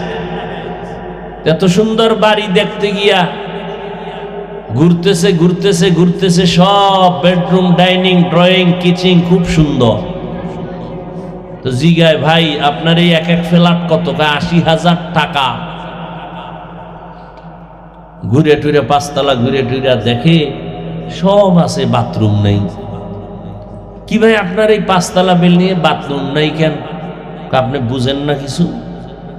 এত বিশাল বিল্ডিং, যে টাইলস লাগাইছি চেহারা দেখা যায়, এত পরিচ্ছন্ন জায়গা, পবিত্র, এখানে আমি বাথরুম দিয়া কি বাড়িটারে আমি অপবিত্র করব? না, বাথরুম আছে এখান থেকে 1.5 কিলোমিটার দূরে। প্রয়োজন হলে কলিং বেলে চাপ দিবেন, রিক্সা ড্রাইভার এসে আপনাকে বাথরুমে নিয়ে যাবে। ওই অপরিচ্ছন্ন জায়গায় গিয়ে বাথরুম করে আবার পরিষ্কার হয়ে এখানে আসবেন। আমার এই সুন্দর বিল্ডিং পরিচ্ছন্ন, অনেক টাকা খরচ করে বানাইছি, এখানে অপবিত্র কিছু রাখা যাবে না। বলে আপনার বিল্ডিং পুরাটা ফিরি দিলেও নিব না, কারণ বাথরুম নাই। বাথরুমের দাম আপনার কাছে এত মূল্য, তাহলে 1 মাস আগে কইল তো পুরো বিল্ডিং বাথরুম বানায় রাখতাম। একটু সময় দেন, আমি বাথরুম যেহেতু আপনার চাইছেন, তো একটা বাথরুম আমি বানায় দেই। বা সুন্দর করে বাথরুম বানাইছি, এত সুন্দর বড় সড়ো বাথরুম, বাথটেপ দিল সুন্দরভাবে, শুয়ে গোসল করতে পারবে, বইয়া পারবে, দাঁড়ায় পারবে। এরপরে চেয়ারওয়ালা হাই কমোড, চেয়ারের মতো বসে বসে কাম সারবে। বিশাল আয়না লাগাই দিছে, এরপরে পিছনে একটা এসিও লাগাই দিছে, সামনে একটা টেলিভিশন লাগাই দিছে। শুধু শুধু সময় নষ্ট করে দরকার কি? সময়ের অনেক দাম। বসে বসে দেশের খবর লও। একজনে বাথরুমে ঢুকে দেখে বেডরুম, ড্রয়িং রুম, ডাইনিং এত সুন্দর না, বাথরুম এত সুন্দর, এত সুন্দর, মনে হয় তার ঘুমের জায়গার থেকে বেশি টাকা খরচ করছে বাথরুমে। দেখ বোকায় কি এসে বলবে, দে কোল বালিশটা দে, আধা ঘন্টা একটু রেস্ট নেই, ঘুমাইয়া। নিবে না, কারণ বাথরুম যতই সুন্দর করো, এটা থাকার জায়গা না। জরুরত সেরে তাড়াতাড়ি বের হয়ে যাও। বাথরুম ছাড়া বিল্ডিং এর দাম নাই। বাথরুম কেন বলে? জরুরত সারার জন্য। দুনিয়াটা বাথরুমের মতো, প্রয়োজন সেরে বের হয়ে যাও। দুনিয়া নামক বাথরুম তোমার থাকার জায়গা না। তবে একটু সতর্ক, বাথরুমে যেহেতু যাওয়া লাগবে, সাবধান, তোমার জামা কাপড়গুলো ভালো করে বেঁধে নিও, ভেতরে ঢুকলে যেন ময়লা না লাগে। যদি লাগে, যদি লাগলে সাবান রেডি রাখ, পানি রেডি রাখ। পানি তো আর দরকার নাই, প্রস্রাবই তো পানি, প্রস্রাবও তো পানি, আলাদা পানির দরকার কি? না হবে না, কয় সাবান আর পানি রেডি রাখো ধোয়ার জন্য। ও বান্দা, দুনিয়ার ময়লা চতুর্পার্শ্বে তোমার, ডানে তাকাও বামে তাকাও, গুনাহ গুনাহ, চোখের গুনাহ, হাতের গুনাহ, কানের গুনাহ। ঘর থেকে নামবেন গুনাহ, ঘরে বসছেন গুনাহ। এই করোনা গেল, মহামারী বয়ে বয়ে মানুষ কয়জন পাবেন যে আমি করোনার এই বছরগুলোতে কোরআন শিখছি? কেউ পাবেন না। বরং বসে বসে বসে বসে জীবনে যে গুনাহ না করতো তাও করছে, বয়ে বয়ে গল্প আড্ডা। ঘরের দরজা লাগায় গুনাহ, বাইরে যাবেন গুনাহ, বাজারে যাবেন গুনাহ, মসজিদে ঢুকবেন হ্যাঁ নেওয়া শান্তি মোবাইল। এই দুনিয়া সারা জান্নাতের বাজার করা যাবে না, তবে সাবধান, গুনার ময়লা যেন কলবে না লাগে। যদি লাগে সাবান রেডি রাখ। কি সাবান? যদি গুনার ময়লা লাইগাই যায়, ইস্তেগফারের সাবান লাগাও, জিকিরের সাবান লাগাও। এমন ময়লা লাগছে বাথরুমে, এমন লাগছে যে সাবানও যায় না। তাহলে কি করবা? কয় এটা তোমার 2 হাতে হবে না, 3য় হাতের সাহায্য লাগবে। 3য় হাত কেমনে? কয় বাজারে যাও, উজিরপুর বাজারের অলিগলিতে লন্ড্রিওয়ালারা বসে আছে, লন্ড্রিওয়ালা। এরা বিদেশি মেডিসিন নিয়ে বসে আছে। তোমার যত কঠিন দাগ হোক, এদের কাছে জামা কাপড় দাও, তোমার পরিষ্কার করে দিবে। কলবের মধ্যে স্বাভাবিক ময়লা লাগছে, ইস্তেগফারের সাবানে ক্লিয়ার, কিন্তু এমন ময়লা লাগাইছো যে ইস্তেগফারও যায় না। এটা তোমার হাতে হবে না, তৃতীয় ব্যক্তির সাহায্য নাও। তৃতীয় ব্যক্তি কারা? উলামায়ে আহলে হক, আল্লাহওয়ালা যারা, তারা এরা বিদেশি মেডিসিন নিয়ে বসে আছে। যখন মেহনত শুরু করবে তোমার কলব পরিষ্কার হবে। ওই বিদেশি মেডিসিনের নাম হলো তাকওয়া। हर के दारत खौफे हक दर दिल मदाम जन्नतुल मअवादे हद उरा मकाम। এরে আল্লাহর বান্দারা, ও যুবক, ও বিদ্যু বাবাজি, ও পর্দার আড়ালের আম্মা জানেরা, ওই বাইতুল্লাহ এত দামি একটা ঘর, মক্কার এত খারাপ মানুষ, নারী আর পুরুষ উলঙ্গ হইয়া ওই ঘর তাওয়াফ করে। কতটা খারাপ! আমার নবী ওই খারাপ জমিনের মধ্যে আসছেন, পবিত্র নবী, যে নবীর জীবনে মিথ্যা কথা নাই, যে নবীর জীবনে কোনো গালাগালি নাই। কেমন মায়ার নবী আমার! অন্ধকার জায়গা নবীর চেহারার আলোতে আলোকিত হয়ে যায়। আমার নবীর শরীর মোবারকে মশামাছি পড়ে না। কেমন এক পবিত্র মায়ার নবী! আল্লাহ এমন কুদরতের কারিশমা খাটাইলেন, নবী আইসা দুনিয়াতে বাবার চেহারা পেলেন না। 6 বছরে মা হারাইলেন, 8 বছরে দাদা আব্দুল মুত্তালিবরাও হারায় ফেললেন।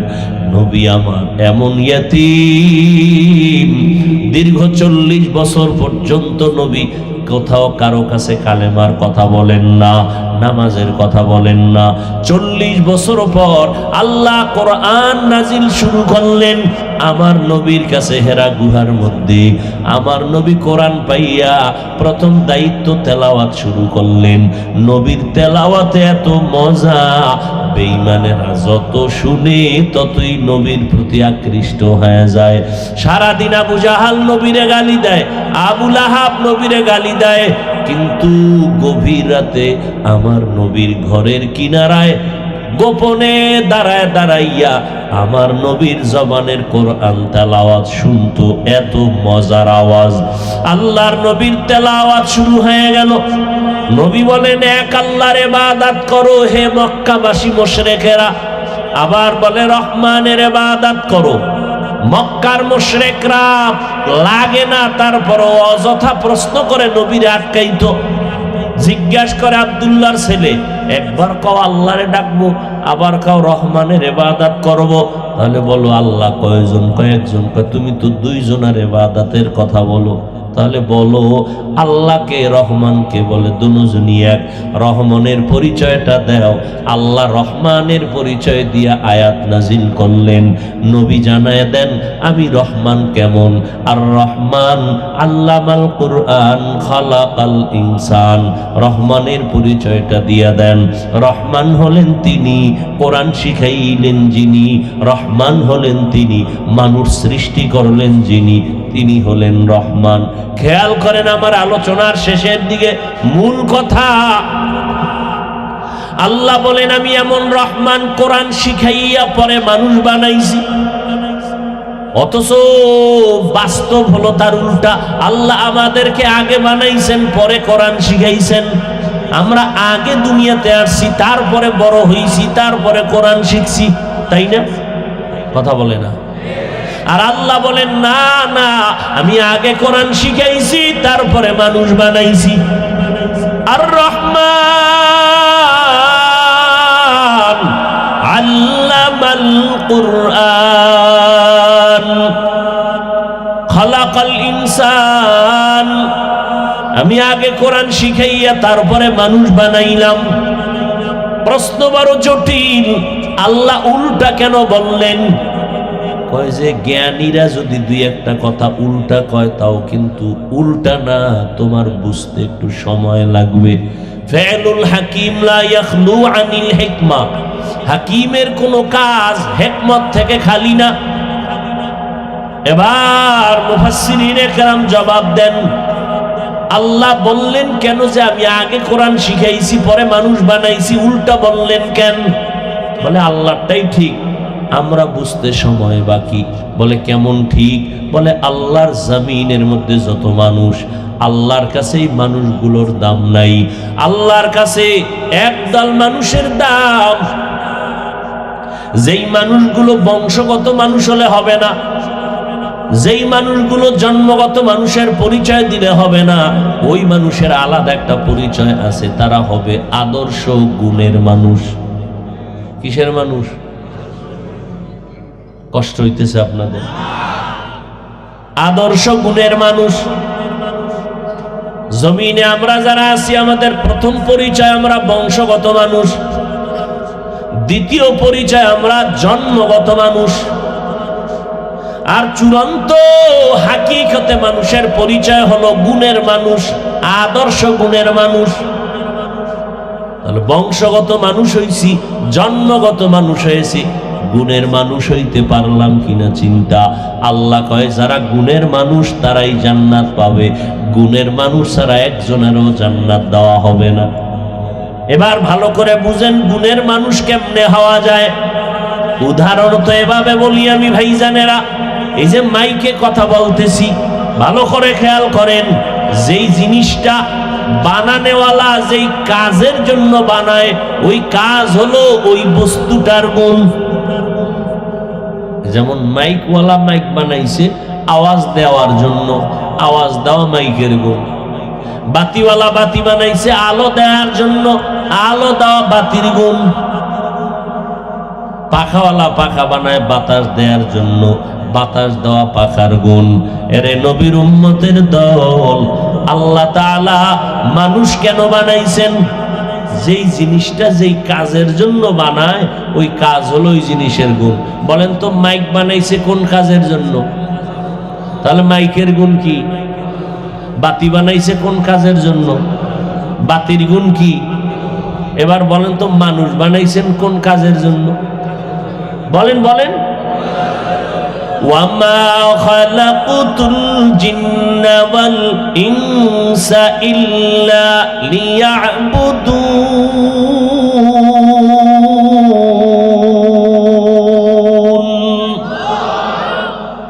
মানুষ বানাইছেন কি জন্য? তাহলে ইবাদত করা মানুষের গুণ। মাইক বানাইছে আওয়াজ দেওয়ার জন্য, আওয়াজ দেওয়া মাইকের গুণ। যদি মাইক আওয়াজ না দেয়, লাথি মেরে ফালায় দাও, এটা গুণের মাইক না। বাতির গুণ হলো আলো দেওয়া, যদি আলো না দেয় ভেঙ্গে ফেলো, এটা গুণের বাতি না।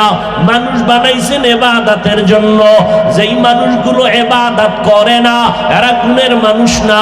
আল্লাহ বলবে, ও জাহান্নামের ফেরেশতারা, এরে ধর, এরে জাহান্নামে লাথি মেরে ফালায় দাও, এটা গুণের মানুষ না।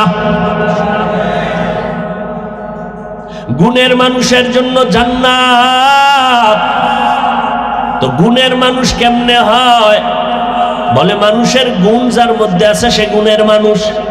মানুষের গুণের নাম ইবাদত। এবার ভালো করে খেয়াল করেন, ইবাদত করার নিয়ম আছে না? কি মন গড়া? একজনে মাগরিবের নামাজে দাঁড়াইয়া চিন্তা করে 3 রাকাত বেজোর হইরা লাভ কি? আরো 2টা সেজদা আল্লাহরে বাড়াইয়া জোর বানায়া 4 রাকাত করি। আল্লাহর জন্যই আরো 1 রাকাত বাড়াইলো, কি পরিমাণ সওয়াব হবে? হবে কি ওই 1 রাকাত বাতিল না সব? আল্লাহ কয় চালাকি করলি কেন, সব বাদ। দাঁড়া, নতুন করে কানে ধইরা তওবা কর। কানে ধর।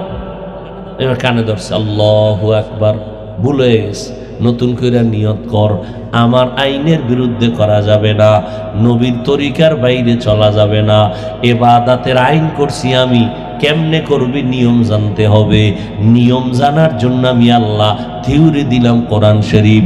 কোরআন বুঝি না, হাদিস দরকার, হাদিসও বুঝি না, তাহলে কি করবি?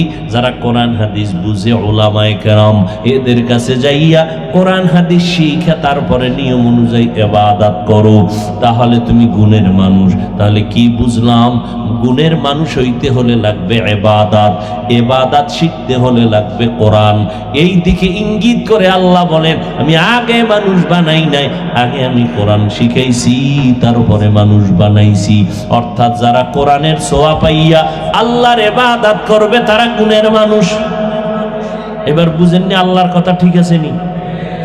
আল্লাহ বলছেন ইবাদত গুণের মানুষের গুণ। ইবাদত শিখতে হলে লাগবে কোরআন।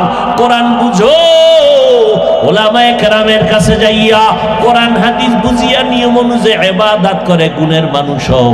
গুণের মানুষের জন্য আমি জান্নাত দিব, এমন সুন্দর জান্নাত। লা ইয়াগুররান্নাকা তাকাল্লুবুল্লাযীনা কাফারু ফিল বিলাদ মাতাউন কালিলুন সুম্মা মাওয়াহুম জাহান্নাম ওয়া বিইসাল মিহাদ। ও দুনিয়ার মুমিনেরা, মুশরিক বেঈমানের বানানো গুলশান দেইখা পাগল পারা হইও না। আল্লাহ এমন সুন্দর জান্নাত বানাইছেন তোমার আমার জন্য, যেই জান্নাত এত সুন্দর, যেখানে কোনো কালো মানুষ থাকবে না, বুড়ি থাকবে না, বুড়া থাকবে না, সব পরিষ্কার। যেই জান্নাতের মধ্যে অশান্তি থাকবে না, যেই জান্নাত নিচে দিয়া ঝর্ণা প্রবাহিত হবে, জান্নাতিন তাজরি মিন তাহতিহাল আনহার। এত সুন্দর জান্নাত, যেই জান্নাতের ইরায় কোনো বাথরুম নাই, বাথরুমের ব্যাগই হবে না। মনে চাইছে একটা আম খাবে, দেখবে আম হাজির সামনে ফ্রিজের ভিতরে, একটু মুখে দিবে এক চোষ, একরকম স্বাদ। ওই আমের আবার মুখে দিবে আর এক রকম স্বাদ। একটা ফলের মধ্যে 70 রকমের মজা। কারা ভাবে? যারা বেশি বেশি বিড়ি টানে। নেক আমলওয়ালা জান্নাতি মানুষ, ওই জান্নাতের মধ্যে একটা আম খাইতে খাইতে পেটের ব্লাটার বেড়ে যাবে, বাড়তে বাড়তে বাড়তে বাড়তে বিশাল বড় একটা পেট হবে, উজিরপুর থানার থেকেও বড়। হঠাৎ করে একটা ঢেকুর দেবে, আবার যেই সেই হয়ে যাবে, বাথরুমের কোনো ব্যাগ নাই। এমন সুন্দর জান্নাত আল্লাহ দিছেন, বানায় রাখছেন যারা এই জমিনের মধ্যে নেক আমলওয়ালা। এরে আল্লাহর গোলাম, ইবাদত করিয়া গুণের মানুষ হও, উলামায়ে আহলে হকের পরামর্শ নিয়ে চলো। ও যুবক, কয়দিন আর বাঁচবা? আমিও তো তোমার মতো একটা সন্তান। ইচ্ছা করলে আজকে আমি দাড়ি খাইটা, নাউযুবিল্লাহ, তোমার মতো প্যান্ট শার্ট লাগায় চলতে পারতাম, চলি না। টুপির কারণে কত মানুষ গালি দেয়, দাড়ির কারণে কত মানুষ বাজে কথা বলে, মাদ্রাসায় পড়ার কারণে কত মানুষ বাজে কথা বলে। কিন্তু হিসাব মিলায় দেখো, কোরআনওয়ালাদের মতো সম্মানে দুনিয়াতে আর কেউ নাই। সর্বোচ্চ সম্মান আল্লাহ তাদের দান করেছেন। ও আল্লাহর গোলাম, ও যুবক, তুমি স্কুলে পড়ো, কলেজে পড়ো, যেখানেই থাকো, গুণের মানুষও ইবাদত করো। তোমার মতো যুবক স্কুল কলেজে পড়ে, 5 বেলার নামাজ পড়ে, আছে না নাই? তুমি কেন পারবা না? তোমার মতো কত যুবক র্যাব, আর্মি, পুলিশ, বিডিআরের চাকরি করে, নামাজ ছাড়ে না, তুমি কেন পারো না? তোমার আমার মতো কত সন্তান রাস্তায় গাড়ি চালায়, নামাজ ছাড়ে না, তুমি কেন পারো না? ও যুবক, তোমার আমার মতো কত সন্তান, তাকায় দেখো, নদীর মধ্যে মাছ ধরে, নামাজ পড়ে, জমিনে কৃষি কাজ করে, নামাজ ছাড়ে না। ও বৃদ্ধ বাবাজিরা, আপনার মতো কত বুড়া মানুষ হাতের মধ্যে লাঠি নিয়ে মসজিদে গিয়া 5 বেলার নামাজ পড়ে, নামাজ ছাড়ে না, আপনারা কেন পারবেন না? এরে পর্দার আড়ালের আম্মা জান, ও ও আম্মা জানেরা, এই যে আপনাদের সন্তানদের কত কথাই না শুনায়া গেলাম, এগুলো বাস্তবায়ন করার জন্য আম্মা জানের অবদান লাগবে, দোয়া লাগবে, না হয় হবে না। এই জমিনে যত ভালো ভালো সন্তান আসছে একমাত্র মায়ের দোয়া, মায়ের মেহনতের কারণে।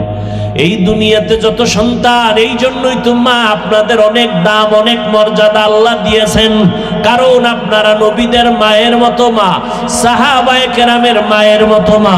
এরে আম্মা জান, আপনারা আলেম হাফেজে কোরআনের মায়ের মতো মা। এই যে মাদ্রাসার স্টেজে আজকে কয়েকটা ছাত্র, ছোট ছোট বাচ্চা, একটা ছেলে 9 মাসে কোরআন মুখস্থ করেছে, মাথায় পাগড়ি পাইল। ওর মা ওর বাবার কপাল কত ধন্য, আপনাদের কি মনে চায় না রে আম্মা জান? এই সন্তানগুলোর মা বাবার কলিজা কতই যে ধন্য। এরে আম্মা জান, আপনাদের জীবনটা অনেক ধন্য জীবন, অনেক মর্যাদা আপনাদের। আপনারা খাদিজা রাদিয়াল্লাহু তাআলা আনহার মতো নারী, ফাতেমা রাদিয়াল্লাহু তাআলা আনহার মতো দামি নারী। ও আম্মা জান, আপনারা আয়েশা রাদিয়াল্লাহু তাআলা আনহার মতো দামি নারী। ইসমাঈল নবীর মা হাজেরা আলাইহা সালামের মতো দামি নারী। ও আম্মা জান, আপনারা ঈসা নবীর মা মারিয়াম আলাইহা সালামের মতো দামি নারী। আপনারা ওই বেঈমান ফেরাউন, যেই ফেরাউন আল্লাহর সাথে চ্যালেঞ্জ দিয়া নিজের খোদা দাবি করলো, তার ঘরে তার আপন স্ত্রীর নাম কি? আসিয়া। আল্লাহর এমন পেয়ারা বান্দি হয়ে গেল, যেই ফেরাউন নিজের খোদা বলে দাবি করলো, ওই ঘরে তার স্ত্রী আসিয়া এতটাই দামি হয়ে গেল ঈমানের আলো দিয়া। আল্লাহর নবী বলেন, জান্নাতের মধ্যে আসিয়ার সাথে আমি মুহাম্মদের সাথে বিবাহ হয়ে যাবে। এই আসিয়া, ও আম্মা জান, আপনার স্বামী তো ফেরাউনের মতো এত খারাপ না। আপনার স্বামী তো আপনাকে নামাজ পড়তে বাধা দেয় না, রোজা রাখতে বাধা দেয় না। বরং অনেক স্বামীদেরকে আমরা দেখি মাঝে মাঝে আমগো কাছে বলে, হুজুর আমরা খারাপ হইলে কি হইছে? আলহামদুলিল্লাহ, আমার স্ত্রী নামাজ পড়ে, আমার স্ত্রী কোরআন পড়ে। আরে আম্মা জান, এই দুনিয়াতে যত ভালো সন্তান আসবে, মা আপনার কারণে গাছ ভালো হবে তো ফল ভালো হবে। আরে আম্মা জান, আপনাদের স্বামীরা তো নামাজে বাধা দেয় না। ও আম্মা, দেখেন আসিয়ার মতো একটা বান্দি বেঈমান ফেরাউনের ঘরে থেকে আল্লাহরে নিয়ে কবরে গেল। কেমন অবস্থা! একদিন ফেরাউন তাকায় দেখে আসিয়ার হাতের থেকে কি যেন মাটিতে পড়ে গেল। ফেরাউন যে দেখতেছে, আসিয়া টের পায় নাই। হঠাৎ করে আসিয়ার জবান থেকে আল্লাহর নাম বের হয়ে গেছে অনিচ্ছায়। আমরা আপনারা একটু হোঁচট খাইলে পড়েন, মা, ওরে মা, মা গো মা বলেন না, কিন্তু যারা আল্লাহর মোহাব্বতে নিমজ্জিত, এরা সব সময় কিছু হলেই বলে ইন্না লিল্লাহ, বলে না ইন্না লিল্লাহ। আল্লাহর নাম আসে, আসিয়ার জবানে আল্লাহর নাম এসে গেল। ফেরাউন শুই নেই, এই আসিয়া কার নাম কইলা? আসিয়া চিন্তা করলো, এতদিন গোপন রাখছিলাম, যেহেতু ওপেন হয়ে গেল, এখন আর গোপন রেখে লাভ নেই। আসিয়া ডাক দিয়া কয়, রে স্বামী ফেরাউন, আমি আমার মালিকের নাম উচ্চারণ করেছি। কোন মালিক? কোন খোদা? আমি না খোদা? তুমি সবার খোদা, তবে আমার খোদা না। তো তোমার খোদা কে? আসিয়া বলে, মুসা নবীর আল্লাহ যিনি, আমি আসিয়ারও আল্লাহ হলেন তিনি। ফেরাউনের মাথা গরম হয়ে গেল। এই আসিয়া, পুরা মিশরের মানুষ আমারে খোদা বলে, আমার কথায় চলে। তুমি আমার ঘরের স্ত্রী হইয়া যদি আমাকে সমর্থন না দাও, আমার খোদাগিরি টিকবে না। খবরদার এই কথা বলবা না, আমারে খোদা মানবা। আসিয়া বলে, ওই মালিকের মোহাব্বত যেই অন্তরে ঢুকাইছি, জীবন দিতে পারবো, আল্লাহকে ভুলতে পারবো না। ফেরাউন তো দেখে পালা বড় খারাপ। এবার কয়, আসিয়া আমাকে খোদা মানতেই হবে, যদি তুমি প্রকাশ্যে না পারো আমার কানে কানে একটু আমারে খোদা বলো। আসিয়া বলে, ও ফেরাউন, আমি আমি এমন মালিকের গোলাম, মিশরের সবাই তোমারে ফাঁকি দিতে পারবে, আমি আছি আমার মালিকের ফাঁকি দিতে পারবো না। আমার মালিক দরজা জানালা আটকাইয়াও যদি কেউ কিছু করে কেউ দেখে না, আমার মালিক দেখতেছেন। ও কলিজার যুবক, রাতের বেলা দরজা জানালা বন্ধ করিয়া যে মোবাইলে গুনার কাজ করো, কেউ দেখে না, কে দেখেন? আমার মাওলারে ফাঁকি দিতে পারবি না। ওই মাওলার হাতে কিন্তু ধরা এক সময় পড়বি, পালাতে পারবি না। নমরুদ পালাতে পারে নাই, ফেরাউন পালাতে পারে নাই, তুই কই পালাবি রে বাবা? এখনো সময় আছে, তওবা করিয়া ফিরিয়া যাও। এখনো সময় আছে, তওবা করো, আল্লাহকে ডাকো আর বলো, হে মালিক, জীবনে গুনাহ কম করি নাই, হাতের গুনাহ, চোখের গুনাহ, পায়ের গুনাহ, অন্তরের কল্পনার গুনাহ, আজকে থেকে তওবা করে নাও রে বাবা। আল্লাহর কোরআনটা মিথ্যা মনে করিও না, নবীর কথা মিথ্যা মনে করিও না রে বাবা। ও দুনিয়ার মুসলমান, লক্ষ লক্ষ নবীরা মিথ্যাবাদী হতে পারেন না, লক্ষ লক্ষ সাহাবায়ে কেরাম মিথ্যা কথা বলতে পারেন না। এক দুইজনে মিথ্যা বললে বোঝা যায়, মানা যায়।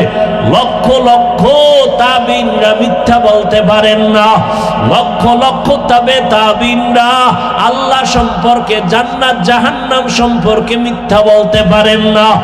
কোটি কোটি কোটি ওলামায়ে কেরাম মিথ্যা বলতে পারেন না। সব কান্না কান্না পাও ধরে ধরে ধরে ধরে বুঝায় গেলেন, ওরে আমার নবীজির কোনো গুনাহ নাই।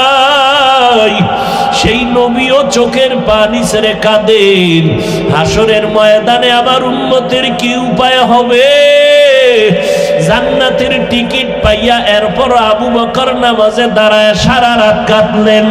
ও আবু বকর কাঁদেন কেন? বলে আল্লাহর আদালতে কেমনে দাঁড়ায় জবাব দিব। ওমরে ফারুক জান্নাতের টিকিট পেয়ে জীবন ভর কান্না করলেন, জাহান্নামের আযাব কেমনে সহ্য করব। ও পর্দার আড়ালের আম্মা জান, আপনার মতো কত মা 5 ওয়াক্ত নামাজ পড়ে, স্বামীর মাল হেফাজত করে, সন্তানগুলো আদর্শওয়ালা বানানোর চেষ্টা করে, আপনারা কেন পারবেন না রে মা? আসিয়াকে ফেরাউন ধমক দেয়, আসিয়া মাথা বাঁকা করে না, বলে ফেরাউন আমার মরণ যদি হয় আমি আমার মাওলারে আর ছাড়ব না। আমি মজা পেয়ে গেছি, আমার আসল মালিকের আমি খুঁজে পেয়েছি। ফেরাউন বলে আসিয়া রেডি হও, তোমার জন্য শাস্তি, তোমার শেষ পরিণাম ফাঁসি দেওয়া হবে। আসিয়া কয় দাও। ফেরাউন এখন অত্যাচার শুরু করলো, টাইম মতো খানা দেয় না, হাত পা বেঁধে রাখে, কষ্ট আর কষ্ট, ঘুমানোর জায়গা দেয় না। এইভাবে করে করে এক সময় ফাঁসির ঘোষণা দিয়ে দিল।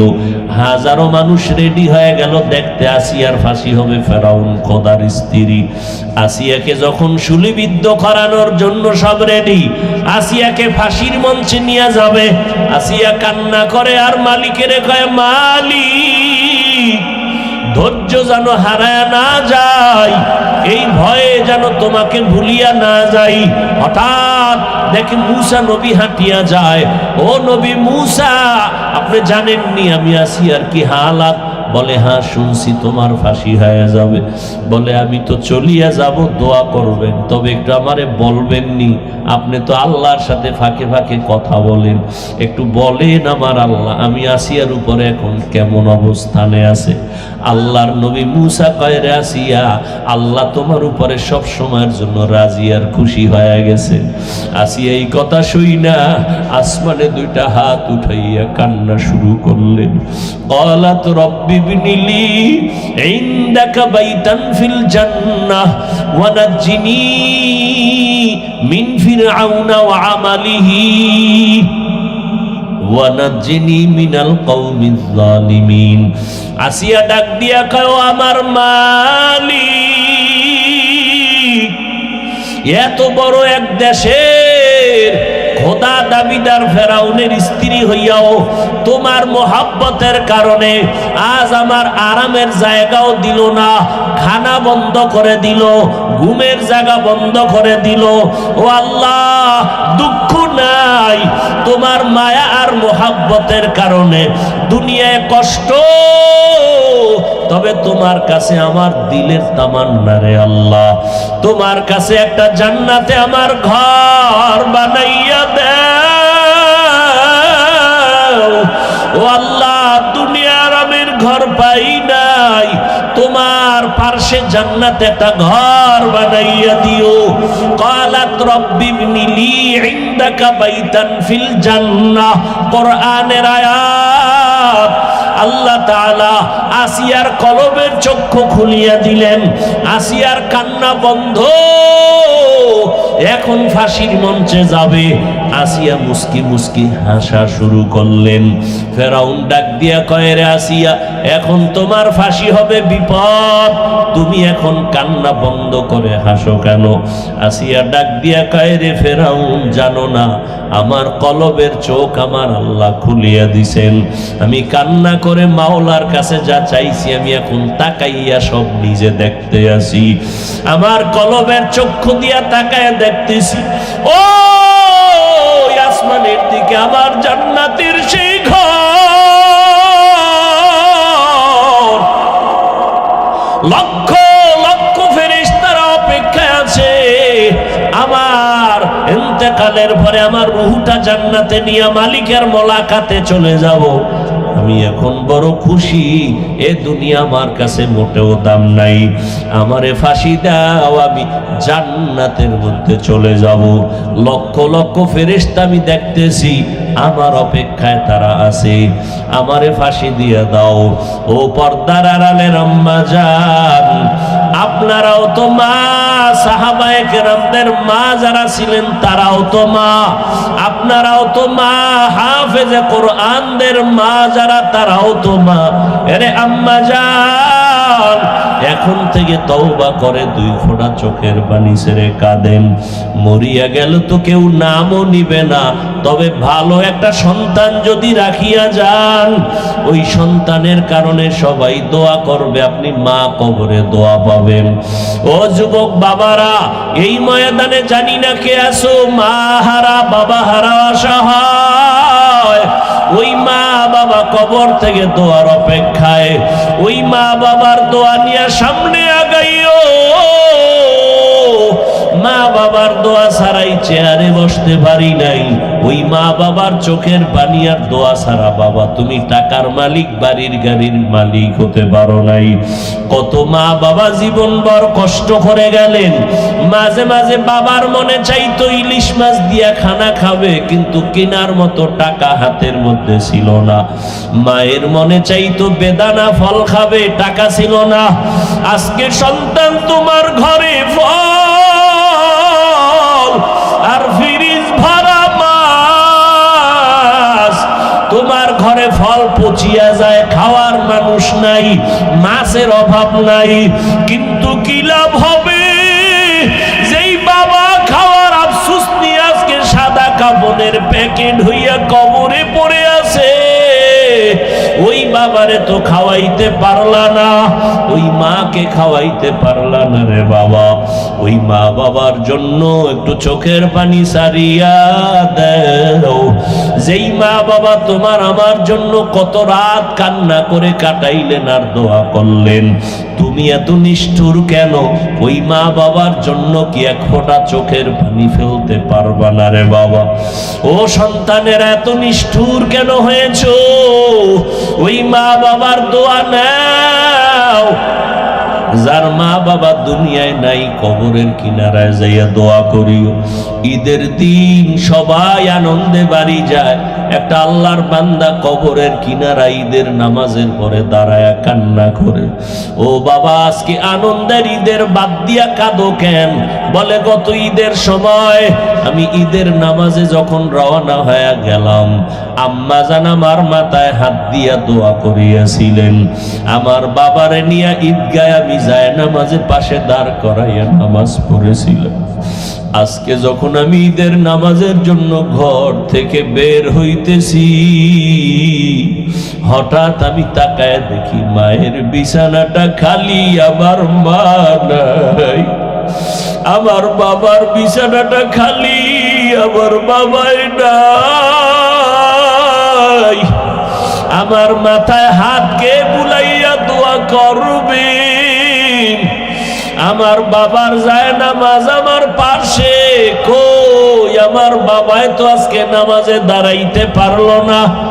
ও নিষ্ঠুর সন্তান, ওই মা বাবাকে হারাইয়া যারা এতিম, তোমরা তো একটু নজর করো। আমার মায়ার নবীও বড় এতিম। ওই মা বাবার কথা ভুলিয়া তোমরা কোথায় চলছো? আল্লাহর কাছে কান্নাকাটি করো, দোয়া করো। আর যার মা বাবা এখনো বেঁচে আছে, পারলে ঘরে গিয়া মাকে বলিও, দয়ার মা, মাথায় হাত দিয়ে একটু দোয়া করিয়া দাও। তোমার দোয়া ছাড়া আমি আগাইতে পারবো না রে মা। তোমার দোয়ার কারণে আজ আমি সম্মানের চেয়ারে বসছি। তোমার দোয়া চোখের পানির কারণে আজ আমার এত সম্মান। তোমার দোয়া চোখের পানির কারণে আজ আমি টাকার মালিক, বাড়ি গাড়ির মালিক। মা, আমি কত সময় তোমার সাথে খারাপ ব্যবহার করেছি। ও যুবক বাবারা, মায়েরে গিয়া বলবা, মা কত সময় কথা বলে কষ্ট দিয়েছি, তুমি কান্না করছো। আজকে ওয়াজের প্যান্ডেল থেকে আসছি তওবা করে, আর কষ্ট তোমাদের দিব না। তুমি আমার একটু দোয়া করিয়া দেও। ওয়াজের প্যান্ডেলে দেখলাম কত বান্দারা মোনাজাত ধরলো, চোখের পানি ছাড়লো। মা, আমার চোখে পানি আসে নাই কেন? গুনার কারণে বুঝি আমার আল্লাহ বেজার। ও মা, তুমি একটু মাথায় হাত দিয়া দোয়া করে দেও, জানো আল্লাহ আমারে মাফ করে দেয়। ওই মা বাবার দোয়া নিয়ে চলবা। পিছনে যত অন্যায় করেছো তওবা করো।